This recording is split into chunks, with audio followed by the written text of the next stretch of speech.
Professor, nesse momento eu lhe convido para vir até a mesa e participar. Os vereadores farão seus questionamentos e colaboração na sua apresentação. Eu ia pedir para que os vereadores, para a gente mudar a dinâmica, que os vereadores perguntem, faremos uma rodada de uma pergunta e uma resposta. Acho que fica mais fácil para que ele possa entender. Vereadora Noêmia já está inscrita. Vereador Bruno também? Bruno, na verdade, o vereador Bruno estava inscrito por primeiro, vereadora. Tá, na sequência, senhora. Professor.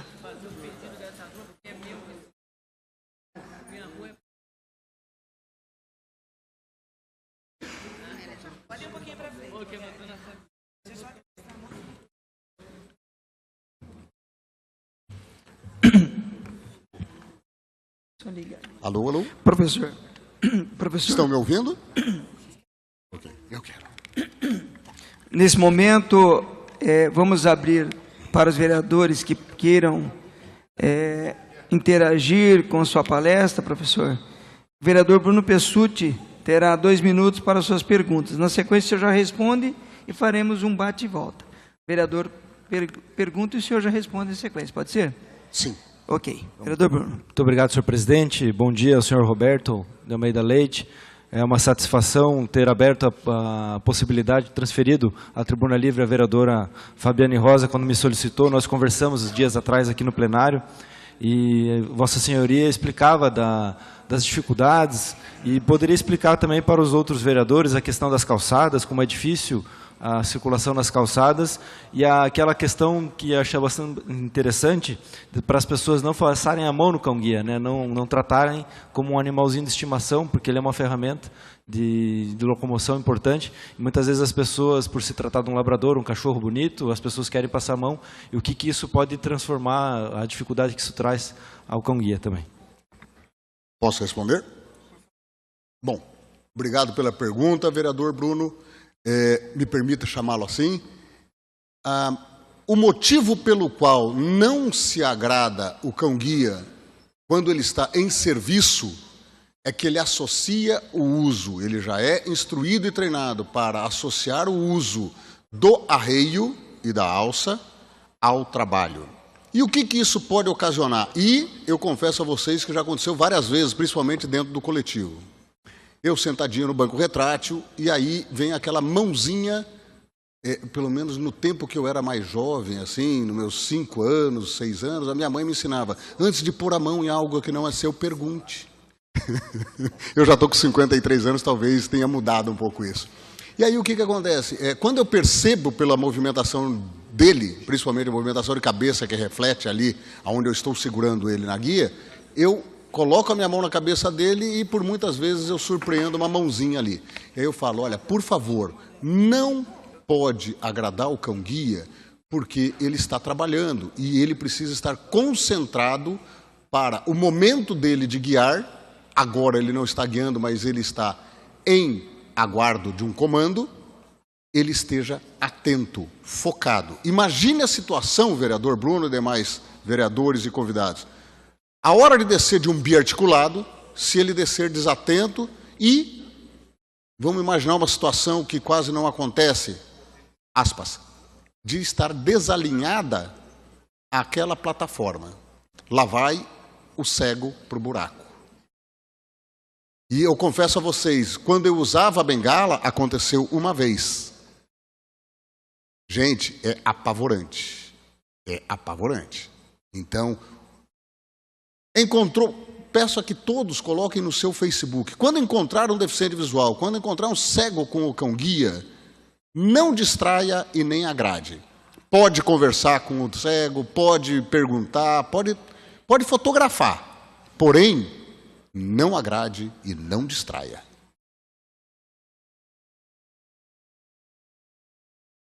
Próxima vereadora inscrita, vereadora Noêmia Rocha. Muito obrigada, senhor presidente. Quero parabenizar o Bruno Pessutti de ceder o espaço para a vereadora Fabiane. Quero parabenizá-la nessa proposta, essa luta que Vossa Excelência tem em relação aos animais. É bonito de ver essa paixão. Quero parabenizar o Dr. Roberto pela conquista em toda a vida, fisioterapeuta, advogado. Isso nos surpreende, porque a gente vê tantas pessoas se limitando a tão pouco e o senhor não, foi avante e tem todo esse histórico, esse currículo lindo. Eu tive uma aula hoje em relação a instrutor e adestração. A gente sempre acha que não, animal vai ser adestrado, mas o senhor nos trouxe uma explanação muito diferenciada, a preocupação em relação ao tratamento com o cão-guia. Eu acho tudo muito bonito, é inovador. Eu sei que a lei é de 2005, a vereadora disse, é muito nova essa perspectiva de cão-guia. Mas eu gostaria de parabenizá-lo e gostaria de saber como essa casa, como nós, enquanto parlamentares, podemos colaborar em relação a essa ação, a esse projeto que você traz hoje pela manhã. Muito obrigada. Obrigado pela pergunta. Com a palavra, vereador. senhor.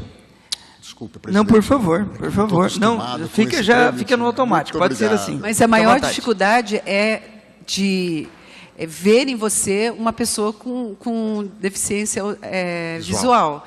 Não se diz. É uma pessoa extremamente... claramente normal para a gente. Se você não diz, não tem como saber. Entendi. É porque assim, vamos lá, vamos por partes. O último comentário da vereadora, o porquê que há uma dificuldade de perceber a minha deficiência visual, porque eu tenho um comprometimento da retina. E a retina é uma estrutura que fica no fundo do olho e ela é somente o tecido mais complexo do ser humano. Mais complexo. Porém, ela é uma película escondida, grudadinha no fundo do olho e que faz a conexão entre o globo ocular e o nervo óptico. Aí não aparenta. E como eu já enxerguei, a minha deficiência visual é adquirida por essa questão da retinose pigmentar, então ela, por exemplo, eu procuro olhar, ou seja, virar o rosto para a pessoa que está falando comigo. Infelizmente, quando tem sistema de som e eu não estou próximo da pessoa, fica um pouco mais complexo. Não sei onde a senhora está, vereador, mas tudo bem. Então, vamos lá. A pergunta, como a nossa Casa Legislativa Municipal pode contribuir com isso? Eu penso que nós devemos fazer um paralelo, um trabalho em conjunto entre nós, usuários, e a Casa Legislativa. Por quê? A lei está aí, então ela já traz no seu bojo, de forma bastante clara, tudo o que é necessário. Porém, eu penso que a questão de informação, a questão de... Eu tenho no meu coração uma vontade muito grande de adentrar as escolas públicas municipais, porque se nós queremos mudar uma sociedade, se nós queremos informar, gente, o caminho são as crianças. A criança tem curiosidade, a criança quer aprender, a criança, ela modifica, inclusive, o comportamento da família, porque a criança cobra dos pais. Eu tenho uma filha de 9 anos e ela cobra atitudes minhas, e cobra no bom sentido. Então, eu gostaria muito de propor à Câmara e fazer um pedido para poder ir às escolas públicas municipais, levar a informação para crianças e professores. Eu acho que é esse o caminho que nós temos. Esse é o caminho. Eu já tive essa abertura em algumas escolas privadas aqui em Curitiba, até semana que vem estarei em mais uma, e eu gostaria muito de ter a oportunidade de estar na escola pública. Exatamente. Eu me lembro muito, na década, salvo engano, foi década de 80 e 90, lixo que não é lixo, separe. Então eu vejo isso, a gente aprender com a propaganda, com a publicidade, as coisas boas, é fundamental. Que é isso? Próximo vereador inscrito, Elber Bisque. Dar as boas-vindas ao doutor Roberto, parabenizar a vereadora Fabiane e o vereador Bruno. E eu tenho algumas dúvidas. Eu participo de algumas iniciativas, por exemplo, com a Devipar, né, com o Instituto de Cegos, e percebo que não há uma política unificada de ação dessas instituições que, teoricamente, os representariam. Também tenho algumas dúvidas quanto à legislação. Por exemplo, eu vi em Londrina agora, vereador Fabiano, que aprovaram lá um projeto de lei que é possível o transporte de animais em transporte coletivo, táxis, enfim, de uso coletivo. Eu não sei se isso está pacificado e se Curitiba é permitido. Eu já vi algumas pessoas mal informadas não deixar, por exemplo, a entrada de um cão-guia num ônibus. Eu vi alguma coisa nesse sentido. Então, vereador, eu deixo como sugestão que talvez essa lei pudesse ser apresentada aqui em Curitiba, por Vossa Excelência, que representa, e que a vereadora Julieta, o vereador Bruno, tantos vereadores que são mais ligados do que eu à causa, pudessem unificar essas leis, para que esse acesso às escolas públicas, para que esse tipo de função educativa da Secretaria da Pessoa com Deficiência pudesse estar à frente de tudo isso, com políticas públicas de qualidade e para melhorar a situação de todas essas pessoas que nós sabemos que muito precisam. Então, eu deixo isso como sugestão e queria saber se existe alguma legislação já nesse padrão. Visto que... Vamos lá. A resposta do doutor Roberto. Doutor Roberto, pode responder. Só me lembra o nome do vereador? Vereador Hélio, vamos lá. A garantia legal para entrada e permanência em ambientes públicos e privados coletivos é garantida pela lei do cão-guia e pelo decreto 5.904. E, com o advento da Lei Brasileira de Inclusão, ela traz no seu artigo 4 o conceito de ato discriminatório, ou seja, impedir a pessoa com deficiência visual, acompanhada de seu cão-guia, de entrar nesses ambientes previstos pela lei, que, como citei no início, na minha fala, os ambientes citados na lei que permitem é um rol exemplificativo. São aqueles ambientes e análogos àqueles. Por exemplo, o táxi, o qual eu já fui impedido logo que cheguei do centro de treinamento de Camboriú, ali na rodoferroviária, qual foi a minha medida? Eu estava só, eu e o cão, descemos do ônibus, fomos para o ponto de táxi, fui apanhar o táxi, o motorista falou, no meu carro não entra cachorro. Eu falei, entendo perfeitamente, só que aqui é um cão-guia. O cão-guia é uma tecnologia assistiva. Essa tecnologia assistiva e o deficiente visual estão protegidos por lei federal. A resposta dele foi, não entrará no meu carro. Eu falei, ok. Nisso veio o motorista de trás, falou, posso lhe atender? Falei, com o maior prazer, só que eu quero o número de identificação desse veículo aqui. O indivíduo se pôs à frente da porta onde tem, e eu me lembro quando eu enxergava, essa inscrição fica na porta traseira, ele se pôs à frente e falei, o seu ato discriminatório o senhor já cometeu, com licença. Pus a mão no ombro dele e pedi licença, o outro motorista verificou, memorizei, e falei para ele, a sua sorte que seu colega não servirá de testemunha numa ação judicial por uma questão ética entre vocês. Porém, o senhor aguarde que o senhor será notificado pela URBS. Entrei em contato no dia seguinte, isso foi no domingo, com a secretária da pessoa com deficiência da gestão anterior, que isso ocorreu em 2015, para 2016, foi no finalzinho do ano, a qual fez toda a medida administrativa junto à URBS, e esse indivíduo ficou proibido de circular por 15 dias como advertência. Então, existem situações, essa foi uma barreira atitudinal, enfrentada, a qual eu não poderia fazer mais do que fiz. Porém, com certeza, eu penso, nós temos inclusive, provavelmente representante dos taxistas aqui, 15 dias sem rodar faz diferença. Eu imagino que ele tenha aprendido com isso. Outra, que eu gostaria de aproveitar a sua pergunta, vereador, e trazer uma informação que eu acabei esquecendo de colocar na minha fala inicialmente. Não existe comércio de cão-guia.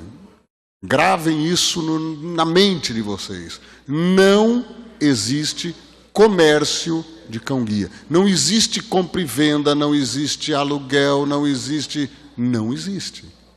O que existe é, quando fornecido por um instituto público, como é o Instituto Federal, que é uma instituição de ensino, é um contrato de outorga. E quando é fornecido pelo terceiro setor, por uma iniciativa privada, como, por exemplo, a Escola Helen Keller de Balneário Camboriú, é comodato. Ou seja, eu tenho a posse do cão, mas eu não sou proprietário. Proprietária é a instituição que instruiu, treinou e fornece o cão. Ok? Qualquer coisa diferente disso é aquele termo que eu não vou falar de novo, que a casa não merece. Muito bem. Próxima vereadora inscrita, temos ainda 3 vereadores inscritos. Próxima vereadora Maria Manfron. Com a palavra, vereadora. Muito bom dia, senhor Roberto. Eu quero parabenizá-lo pelos esclarecimentos, que eu também não sabia de muita coisa, né? De tudo isso que estou aprendendo hoje, é uma aula realmente que a gente está tendo conhecimento aqui. Como não é fácil mesmo, e tem que ser uma coisa séria mesmo, né? Senão usam os cães. Mas a minha pergunta é a seguinte: é só uma raça de cães que pode ser cães-guias ou tem várias raças? Obrigado pela pergunta, vereadora. Vereadora Maria. Não é só uma raça. Não é só uma raça. Usualmente é feito da seguinte forma. O cão, para ser cão-guia, ele tem que ter de porte médio para grande. Só um instantinho que eu vou só dar uma correção no Dexter aqui. Dexter, no seu lugar. Atenção, no seu lugar. Deita. Bom garoto, bom garoto. Já está deitadinho embaixo da bancada. Então, gente, voltando, não é só uma raça, não.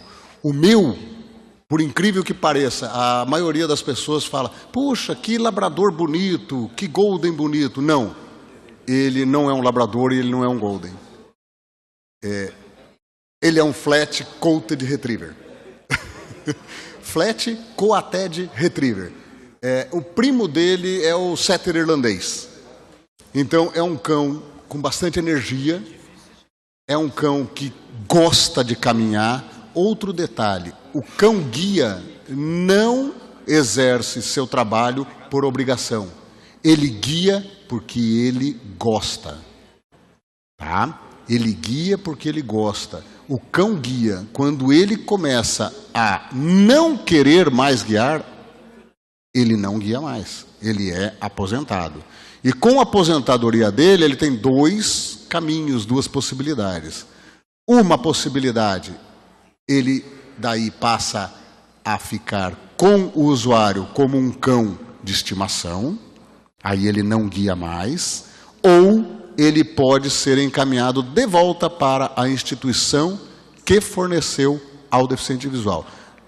Já trago para vocês, que eu imagino que é a pergunta que está rodando na cabeça, que é a seguinte: o percentual de encaminhamento para a instituição depois que aposenta, não houve nenhum caso até hoje. Porque o vínculo, gente, é muito, muito forte. Ele passa a ser uma extensão do deficiente visual. Só para vocês terem uma ideia, eu já enxerguei, eu já tive do lado de lá do balcão. Hoje estou para o lado de cá. Passei por todo o processo da perda visual e confesso a vocês, eu tive, durante 10 anos praticamente, eu fui usuário de bengala e ainda sou, para não perder a técnica, porque pode surgir um momento que ele precisa ficar internado. Então eu não posso perder a técnica da bengala, a bengala é extremamente importante. Agora, eu passei a andar com a mesma agilidade e com a mesma segurança que eu andava quando enxergava. Foi a coisa mais impressionante que aconteceu. Porque eu confesso a vocês, qual é a coisa mais difícil, qual é a situação mais difícil que a gente passa durante a adaptação, quando estamos internados durante 21 dias na instituição que fornece o cão-guia para nós, que a gente passa 21 dias lá. São 3 semanas, assim, acorda às 7 da manhã e o treinamento acaba às 8 da noite. Aula teórico-prática. Gente, é impressionante, é impressionante. O mais difícil que tem é quando a instrutora, que foi a minha instrutora Cida, falava para mim, confie no seu cão. E eu ouvia aquilo e lá dentro pensava, como é que faz isso? É uma construção. É uma construção. É um casamento, gente. É um namoro. A gente vai confiando na namorada, né? A gente vai confiando no namorado. A diferença é que eles não traem. Com o tempo. A vereadora falou a diferença que eles não traem. Não. Trair não. Esse é um verbo que não está no vocabulário deles. Trair eles não traem. Eles podem se distrair. Uhum. Agora, o cão-guia traz para o deficiente visual uma autonomia, uma independência. Só para vocês terem uma ideia, eu vou aproveitar. Então, não são só essas raças, labrador, golden e flat. Pode ser o pastor alemão, pode ser, olha só, surpreendam-se, gente, pode ser o Rottweiler. Pode. Tem Rottweiler na Austrália que é guia. Mas por que no Brasil não é? Imagine o Roberto entrando com o Rottweiler às 5h30 da tarde no biarticulado. Um estigma social. Um estigma. A imagem que a sociedade tem do Rottweiler.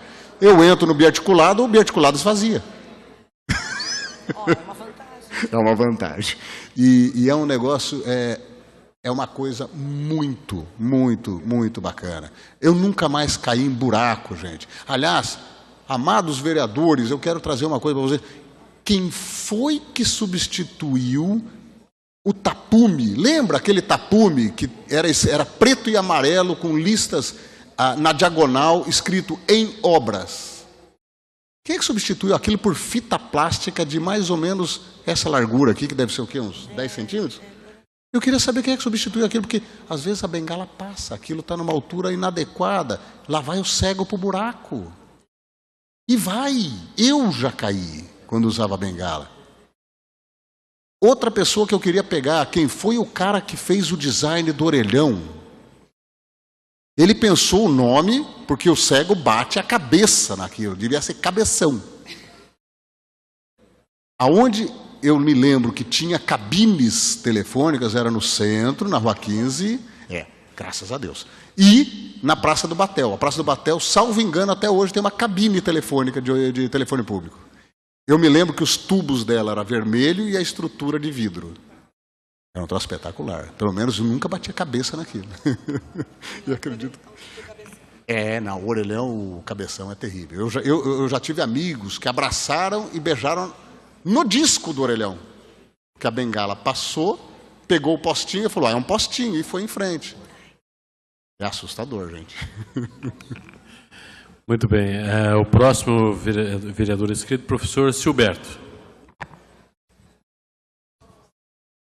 Bom dia, senhor Roberto.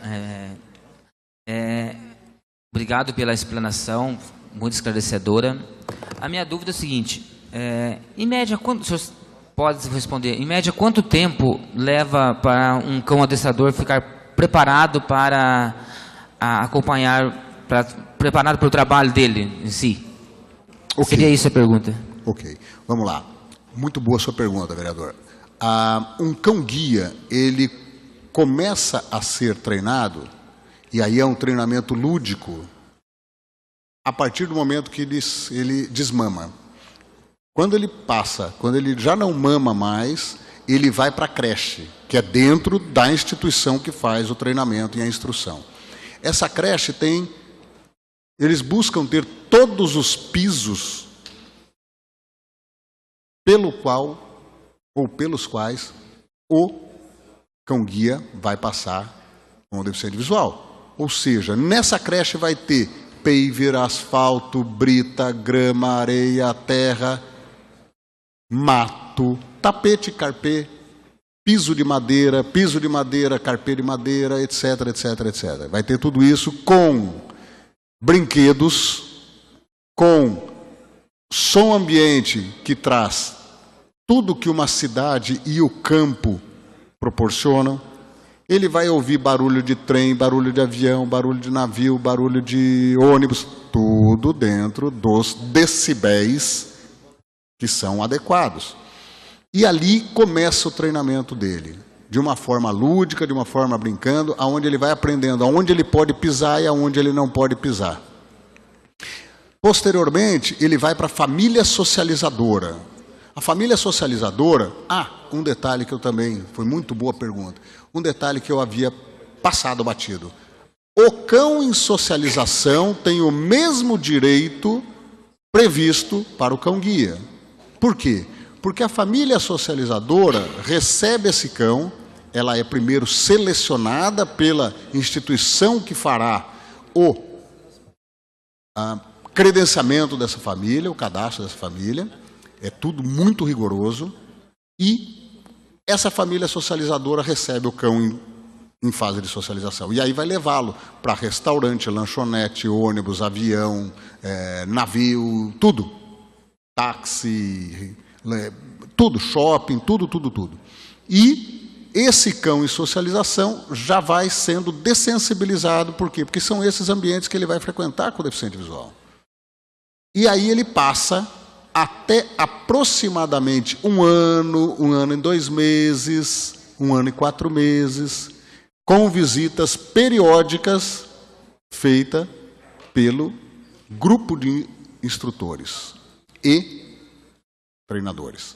Ok, feito isso, ele volta para a instituição e nessa instituição ele passará por, eu não lembro agora exatamente o número de horas de treinamento, mas é em torno de 6 a 8 meses. Ok? Feito isso, ele estará, e nesse período ele é avaliado pela equipe toda. Por quê?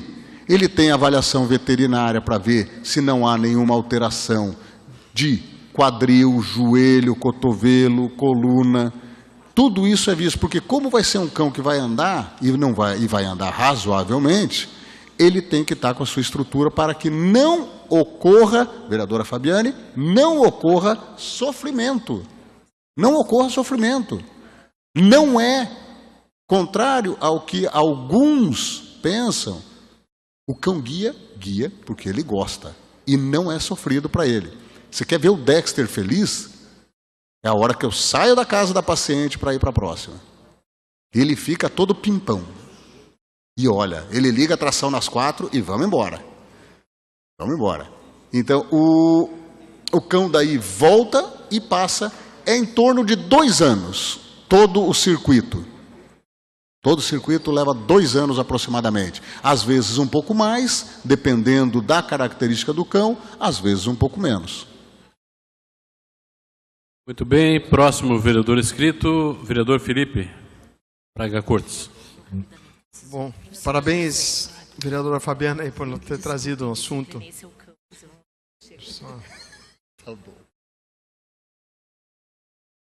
Parabéns a vereadora Fabiana por ter trazido um assunto muito legal, acho que é interessante para a gente ter um pouco mais de conhecimento.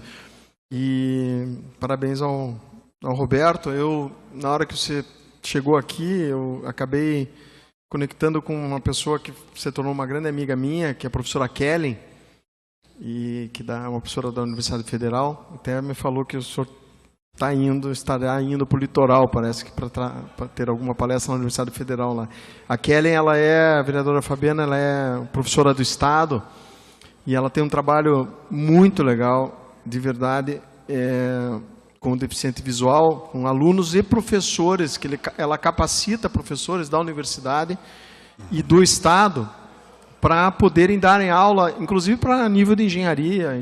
Eu estive vendo, é um projeto muito legal, e dentro de um projeto do MEC, que se chama Salas, eu já pego aqui o nome para não errar, Salas multifuncionais. No caso, a sala multifuncional que ela atende é a deficiência visual. Tem salas multifuncionais e outras deficiências. E já fez aqui um convite para a gente poder fazer, de alguma maneira, para você ir lá na escola Dom Pedro II, onde é a sala funcional. Lá tem 4 ou 5, acho que 5 alunos que eu conheci, acabei conhecendo, alunos com deficiência visual, e da qual ela faz todo o contraturno. E seria muito legal se pudesse ir lá com o cachorro, enfim. A gente vai fazer esse meio de campo aí, talvez dá certo. Eu queria só fazer, na questão das instituições, queria entender. Essas instituições, quantas são aqui em Curitiba, né, as que realmente são sérias e fazem um trabalho legal, né, ela deve ter um site delas de contato. E, efetivamente, eu queria entender, vamos dizer, uma pessoa de baixa renda, né, como que funciona essa conexão? É gratuita? É evidente que tem o custo da ração, o custo de cuidado, vacina do cão, etc, etc. Então, você falou que pode ser em comodato ou em... outorga, né? Como que funciona isso, né? Se você puder, eu não sei se já detalhou assim, talvez eu não tenha no momento, até porque eu estava conversando com a Kellen aqui e tenha perdido. Se eu estou repetindo a pergunta, me desculpe, né? Então, só para entender isso. E daí, por exemplo, essa outorga, então o custo, evidentemente, deve ser pela pessoa. E vamos imaginar que essa pessoa seja de baixa renda. Como que funciona? Tem algum auxílio, alguma ajuda? E o que a gente pode ajudar? E para encerrar, a Kellen me mandou um áudio aqui, falou, fala para o Roberto, que é o que você está fazendo aqui, que tem que se divulgar isso sim, os taxistas, o trabalho que tem que ser feito de divulgação, que às vezes a pessoa deficiente chega com o cachorro, daí o cachorro vai junto. Quer dizer, eu acho que essa divulgação é muito importante e, novamente, parabéns. O que a gente puder contribuir com esse trabalho divulgando, e aí tá a rede social, é para isso, né? Obrigado. Obrigado pela pergunta, vereador Felipe. Vereador Felipe, vamos lá. Vamos fatiar um pouquinho as perguntas, para a gente poder não se estender muito. Primeira coisa, eu fiquei emocionado quando você falou que a professora trabalha numa sala de atendimento à pessoa com deficiência dentro da escola regular, dentro da escola comum, na escola Dom Pedro II. E por quê? Eu estudei no Dom Pedro II. É o seguinte, nós vamos ter que fazer uma festa lá, porque realmente, e daí a gente vai fazer, já vou avisar ela aqui. Pode avisar. Mas você vai estar com ela agora no litoral, tá? Eu não sei que dia. Você tá eu estarei agora em setembro. É porque ela dá, a vereadora Fabiana, ela dá aula, ela foi contratada, ela é concursada da Federal e começou agora esse trabalho junto à Federal. A escola Dom Pedro II, eu cursei de 73 a 77 lá. Eu fiz 3º ano primário, eu sou do tempo do primário, até a 8ª série do ginásio. Então foi uma escola...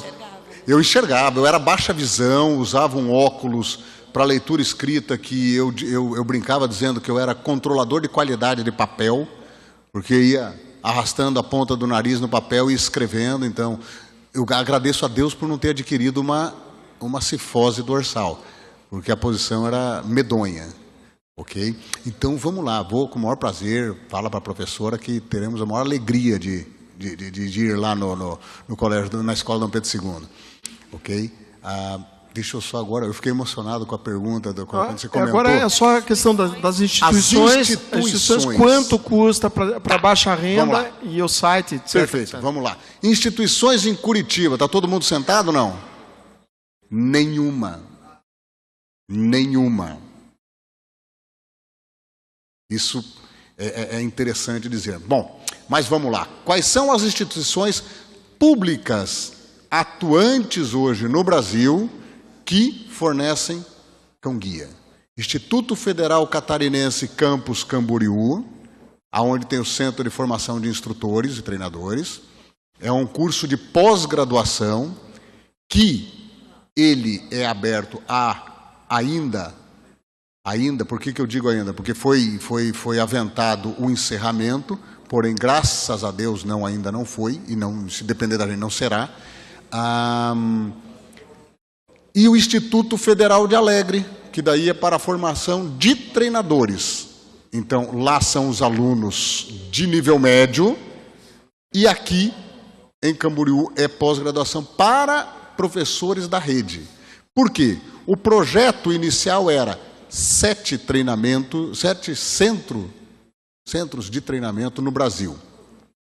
Um em Camboriú, que é esse que está atuando, outro em Alegre, que também está atuando, em Muzambinho, que não está atuando, em Urutaí, Goiás, Muzambinho, Minas Gerais, Urutaí, Goiás e Norte e Nordeste. 2 eram para ser no Nordeste, um no Ceará e outro em Natal, salvo engano, que também não estão atuando ainda, e outro na região Norte. Eu só não sei precisar se Pará ou Amazonas. Só para tirar dúvida, é vinculado com a Universidade Federal todos? Com o Instituto Federal. Instituto. Tá. Tá bom. Agora, olha que coisa boa, que notícia boa eu tenho para dar. Tá? Aí tem as instituições do terceiro setor. Está sendo, na região de Sorocaba, vai surgir brevemente, já está em fase de treinamento, já está em fase de treinamento os cães da Escola Magnus. O Instituto Íris tem um convênio com uma escola dos Estados Unidos, a Instituto Íris é de São Paulo. A Escola Ellen Keller, escola mais antiga do Brasil, de formação de instrução de cães-guia, não forma instrutores. O seu instrutor, eu tenho a honra de falar o nome dele, é o Fabiano Pereira. A gente diz que ele é o mestre dos magos, porque ele é formado pela Escola de Cães-Guia da Austrália. E ele realmente é um profundo conhecedor e atuante. Ele é instrutor atuante. E ele que foi, junto com... Não é brincadeira o que eu vou dizer, gente, é sério. Com George Thomas Harrison, não é o Beatle, que é um outro instrutor de cão-guia também formado fora do país, porque até então não havia curso de formação de instrutores no Brasil e nem na América Latina. Esses dois, junto com o Sargento Amorim, de Brasília,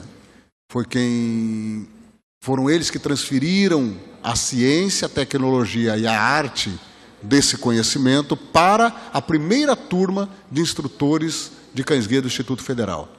Então, nós temos algumas instituições hoje atuando com, vamos dizer, a pleno vapor. Escola Ellen Keller, isso dentro do meio privado, do terceiro setor. Escola Magnus, Instituto Íris, porém o Instituto Íris leva para fora. E o Instituto Federal Catarinense, Campus Camboriú, e o Instituto Federal do Espírito Santo, Campus Alegre. São esses. A questão de custo, ok. O custo de manutenção do cão é por conta do usuário. O baixa renda, se ele tiver, por exemplo, ou se ele estiver trabalhando, ou se ele tiver BPC, ou se ele tiver aposentadoria por invalidez, é possível. Por quê? Qual é o custo mensal de um cão-guia? Ele, de forma saudável, é ração, água e a visita ao veterinário, se necessário, e preventivamente. Preventivamente, a vacina, daí também está incluída nesses custos. Agora, olha a boa notícia que eu vou dar, vereador Felipe. A Universidade Federal do Paraná, a partir do professor Fabiano e da mestranda Juliana e de outros professores, que eu não vou saber enumerar o nome, mas dele, professor Fabiano, eu lembro bem, eles têm um projeto de atendimento e acompanhamento de cães de serviço. Por exemplo, os cães da Polícia Militar são acompanhados por essa equipe da Universidade Federal. Os cães do bombeiro também, que também faz parte da Polícia Militar. Os cães do Exército, os cães da Polícia Federal. É muito interessante. E eles precisavam de acompanhamento de cães-guia. Eles precisavam acompanhar cães-guia. Por quê? Dentre esse acompanhamento, eles têm uma especialidade, que é a especialidade de oftalmologia veterinária. Aonde eles fazem a avaliação, agora eu vou trazer para o mundo do cão-guia, que é o que eu vivo. Eles fazem a avaliação do cão-guia e o acompanhamento do cão-guia. Por quê? Porque não existe este tipo de pesquisa no Brasil. Eles estão fazendo. Então foi formado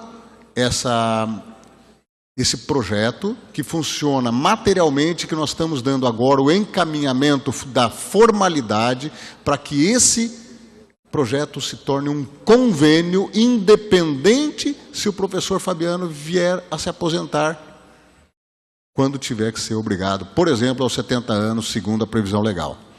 Então, a gente quer tornar isso um programa contínuo, independente de quem esteja lá. Então, é isso. Então, o gasto é ração, o gasto é, eu não diria gasto não, né? Porque a gente não fala gasto quando é comida para a gente. Então, vamos dizer, a manutenção, o custo de manutenção é ração, água, medicamento quando necessário, veterinário, preventiva e quando necessário, e vacinas. Então não tem absolutamente locação, nenhum valor em cima da concessão ou da outorga? Não, de modo algum. Se houver isso, é aquele termo que eu falei lá atrás, picaretagem. Muito bem, o obrigado vereador inscrito, por isso que é isso. É o vereador Marcos Vieira, porém, após a pergunta do vereador Marcos Vieira, o doutor Roberto, né, estará fazendo a resposta e também já estará com a oportunidade de fazer as considerações finais. Marcos Vieira, então, com a palavra. Parabéns, Roberto, pelo esclarecimento, né, a Fabiana por trazer esse assunto. Eu sempre me impressiono muito quando vejo, né, um cão-guia nas ruas, mas nunca tive assim informações mais precisas quanto hoje foi seu esclarecimento. Mas a minha pergunta já foi contemplada aqui na pergunta do Felipe, que era sobre se Curitiba existia alguma instituição que fazia esse tipo de treinamento. Então, só parabenizar mesmo aí pelo esclarecimento. Presidente Toninho.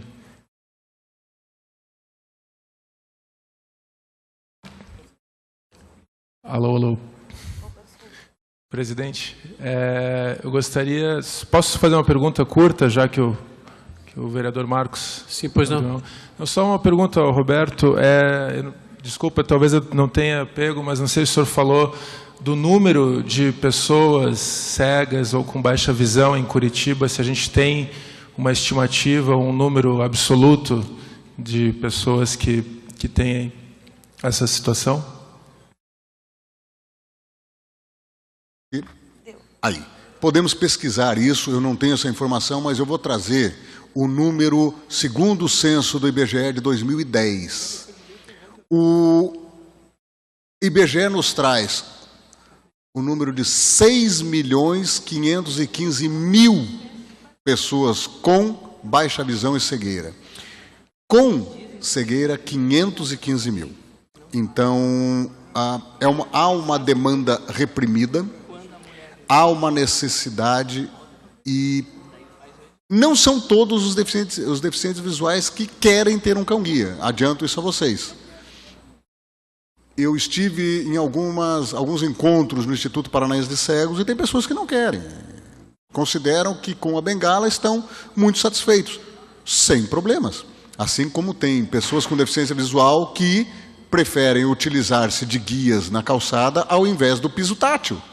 Agora, a nós, sociedade, cabe a oferta de tudo o que é possível. Ou seja, se existe o cão-guia, se existe a bengala, pois que seja oferecido ambos. Se existe o piso tátil e existe o não piso tátil, que é, por exemplo, a pessoa que utiliza do muro para ir tateando com a bengala para se localizar, etc., pois também que assim seja oferecido. Num debate que tivemos lá, não, porque o piso tátil atrapalha, não, porque o piso tátil ajuda. Eu falei, gente, por que nós, da Cegolândia, por que nós, pessoas com deficiência visual, temos que ficar sempre nessa dicotomia, ou isso ou aquilo? Não, é isso e aquilo. E o indivíduo escolhe. Agora, uma coisa que nós temos que ter como pessoas representantes do povo curitibano aí eu vou levar para vocês um desafio. O que nós precisamos ter é calçada de qualidade. Isso nós precisamos ter. Moças, senhoras, que andam de salto alto ou salto médio, há uma diferença brutal em andar, por exemplo, naquela calçada da Marechal Deodoro, que é de paver, e andar no petit pavé da Rua 15. Andar naquele piso bruto que tem em inúmeras calçadas daqui de Curitiba, aquele que é escuro e claro, eu chamo aquilo de granito bruto, que aquilo é horroroso.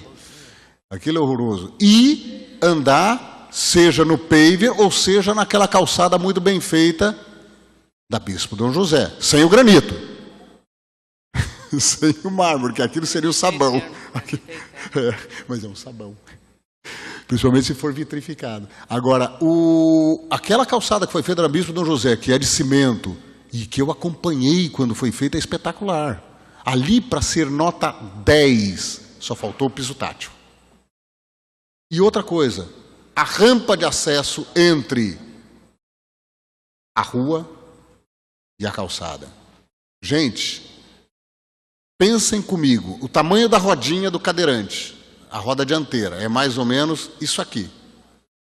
Perceba que quando você sai pela rampa, na sua grande maioria, não posso falar na totalidade, mas na sua grande maioria, ela tem aquele trechinho que passa a água de chuva para ir para a Boca de Lobo, e em seguida o asfalto que dá um degrau, que aproximadamente é isso aqui. Já pensou o cadeirante descendo daquela rampa, adentrando o asfalto para fazer a travessia da rua? Se ele vier muito rápido, ele capota. Então, é algo que a gente precisa refletir junto com a Secretaria de Obras do município, para formar uma coisa chamada, e é previsto em lei esse conceito, tanto no Estatuto da Pessoa com Deficiência, quanto no Estatuto da Cidade, adaptação razoável. A adaptação razoável. É simples de fazer, não é difícil, não requer grande orçamento. Posso garantir para vocês. E eu creio que eu respondi a tua pergunta, não? Respondi? Então tá. Gente, então, não sei se vai haver mais perguntas, o presidente já pediu para que fôssemos encerrando.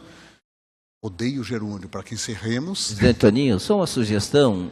O nobre professor já esteve na Assembleia Legislativa com essa qualidade da sua explanação?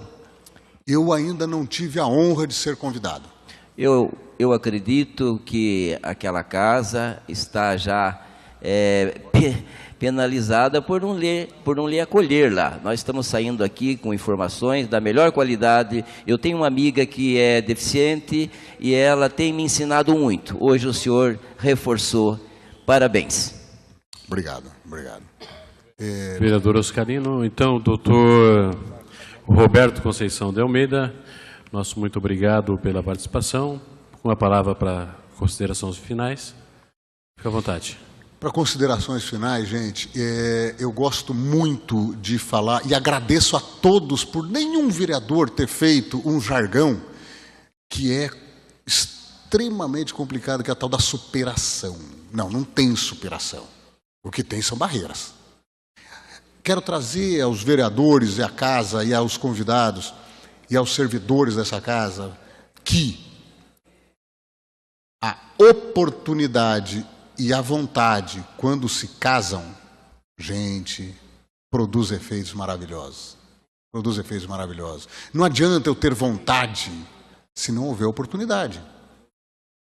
E qual que é a grande, mas a imensa evolução que a Lei Brasileira de Inclusão e que a Convenção Internacional sobre o Direito da Pessoa com Deficiência trouxe para nós, pessoas com deficiência, é que o conceito de pessoa com deficiência foi completamente mudado.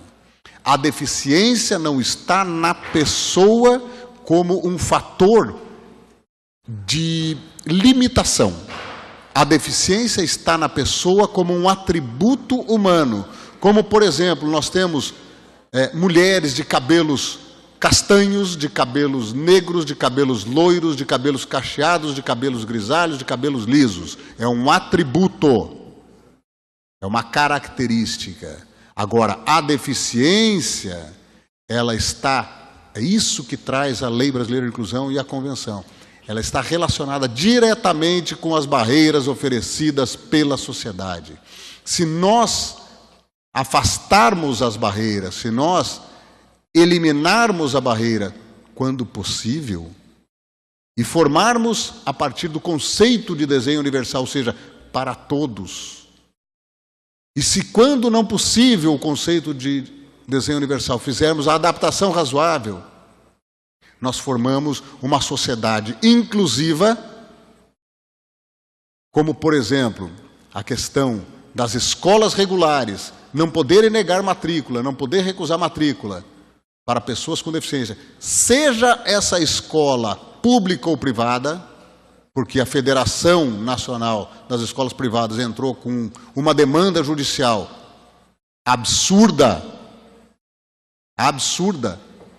e graças à boa interpretação da lei foi derrubada, tá? Que era a proibição. Elas queriam dizer que só a escola pública que tinha a obrigação de receber a pessoa com deficiência. Não. A escola privada também. Então, o nosso Poder Judiciário deu a sua palavra final. Falou não. Primeiro que só existe um sistema educacional. A oferta dessa educação pode ser pública ou privada, mas o sistema é um só. Ou não obedecem às diretrizes do MEC as escolas privadas. Entenderam a lógica, gente? Sociedade inclusiva. Afastemos as barreiras. Afastemos as barreiras. Vamos lutar junto. Eu estou aqui para tudo que tiver dentro do meu conhecimento colaborar com essa casa. E obrigado, e eu aceitarei com o maior grado o convite para ir à Assembleia Legislativa. Muito obrigado, um bom dia a todos. Muito obrigado, doutor Roberto Conceição Almeida Leite. Passamos à vereadora Fabiane Rosa, para que ela faça a consideração final, uns 2 minutos. Rapidinho, está ótimo. Mais uma vez, Roberto, muito obrigada. A gente já tem aí, nós somos amigos há muito tempo. Eu tenho o maior orgulho, o maior privilégio, o maior prazer em trazer essa sabedoria e esse olhar do Roberto aqui para essa casa. Porque quando a gente fala em olhar, a gente fala em cuidado, a gente fala em em olhar o deficiente visual. Ele fala muito isso, pode falar o cego, né? Dizem que o pior cego é aquele que não quer ver. E o Roberto é um cego que tem um olhar para a sociedade, para as crianças, para a educação e para a cidade, que me impressiona. Então, fico muito orgulhosa de poder ter trazido o Roberto aqui e dizer que esse mesmo olhar, às vezes eu penso assim, sabe, Roberto, as pessoas quando veem você com um cão-guia, elas querem pegar, querem brincar. O Dexter é lindo, ele está bem cuidado, ele tem um pelo maravilhoso, mas que esse olhar também venha da sociedade para os inúmeros animais que estão abandonados nas ruas e que muitas vezes são, eu digo que é um fenômeno da invisibilidade humana, porque para muitos eles são invisíveis, eles não são vistos. Então essa é a minha luta desde que eu cheguei a essa casa, é que esse olhar de também, né, não, que eles não sejam invisíveis ao sofrimento, ao descaso, ao abandono, aos maus tratos. Então, Roberto, muito obrigada, e você será chamado, sim. Ele está ali. Você será chamado, quem sabe, por algum dos vereadores aqui que seja eleito deputado. Em 2019, quem sabe, teremos alguns representantes lá na Assembleia. Muito bem, vamos suspender a sessão por alguns minutos para fazer uma foto oficial. Então, está suspensa a sessão e a vereadora Fabiane vai estar entregando o certificado para o doutor Roberto.